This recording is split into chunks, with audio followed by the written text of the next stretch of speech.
Ala-ala. Tinaghoy-taghoy na kasindak-sindak, gerero'y hindi napigil ang habag. Tinunton ang pusis na siyang hinanap, patalim ang siyang nagbukas ng landas. Sandaling tumitigil itong nananangis, binigyang panahong luhay tumatagistis. Niyong naaawang murong nakikinig, sabag na halos magputok ang dibdib. Malaong natigil na di nakakibo, hiningay hinabol na ibig lumayo. Matutulog disin sa habag ang dugo, kundangan nagbangis leyong nangagtayo. Inusig ng taga ang dalawang leon, si Apollo man din sa serpenteng piton. Walang bikong kilos na di nababaon, ang lubhang bayaning tabak na pamut. Nang magtagumpay na ang gererong bantog, sa nangakalabang mabangis na hayop, luhay tumutulong kinalag ang gapos, ng kawang-awang iniwan ng loob. Sa pagkalungay-ngay matay idinilat, himutok ang unang bati sa liwanag, sinundan ng taghoy na kahabag-habag. Nasaan ka, Laura ko, sa ganitong hirap? Halina, kirikot kapos ko'y talagin. Kung mamamatay ako'y gunitan mo rin. Pumikit na muli na patid ng daing, sa may kandong na takot na sakit. Nang muling mamulat ay nagitlahan. Sino? Sa abakot nasa murong kamay. Ibig na iigtad ang lulong katawan na hindi mangyari nangalit na lamang. Sagot ng gerero'y, Huwag kang manganib, sumapayapak at magaliw ng dibdib. Ngayon ligtas ka na sa lahat ng sakit, may kalong sa iyo ang nagtatangkilik. Ipinahahayag ng pananamit mo. Taga-Albania ka at ako'y Persyan. Ikaw ay kaaway ng bayat sekta ko. Sa lagay mo ngayon, magkatoto tayo. Moro ako'y lubos na taong may dibdib at nasasaklaw rin ng utos ng langit. Dini sa puso ko'y kusang natititik, natural na iging sa abay mahipis.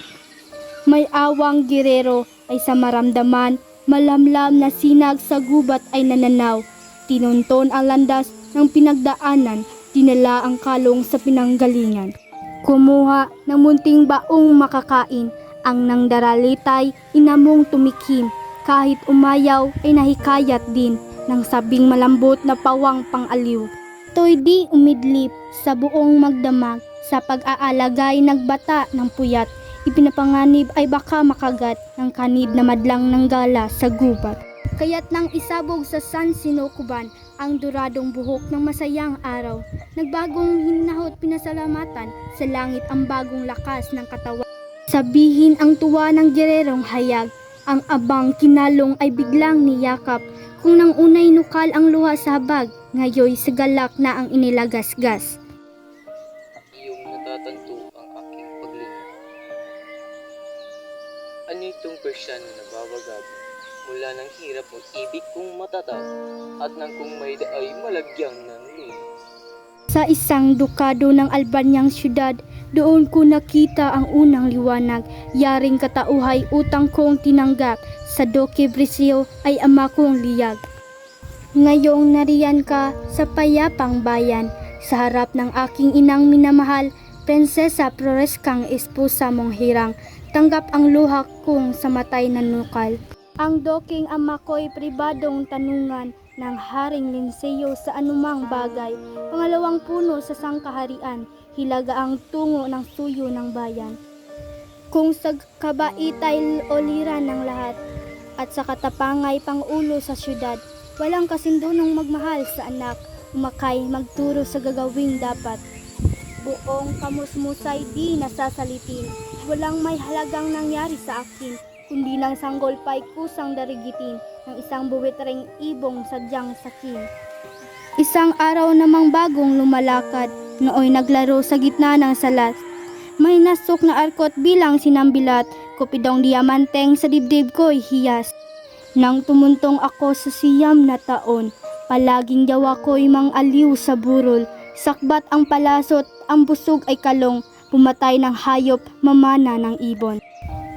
Pag-ibig anaki aking nakilala, Di dapat palakiin ang bata sa saya at sa katuwa ay kapag namihasa, kung lumaki walang hihinting ginhawa. Para ng halamang lumaki sa tubig, dahoy na lalanta munting di madilig. Ikinaluluoy ang sandaling init, gayon din ang pusong sa tuway maniniig. Ang laki sa layaw kariniway hubad, sa bait at munit sa tulay salat.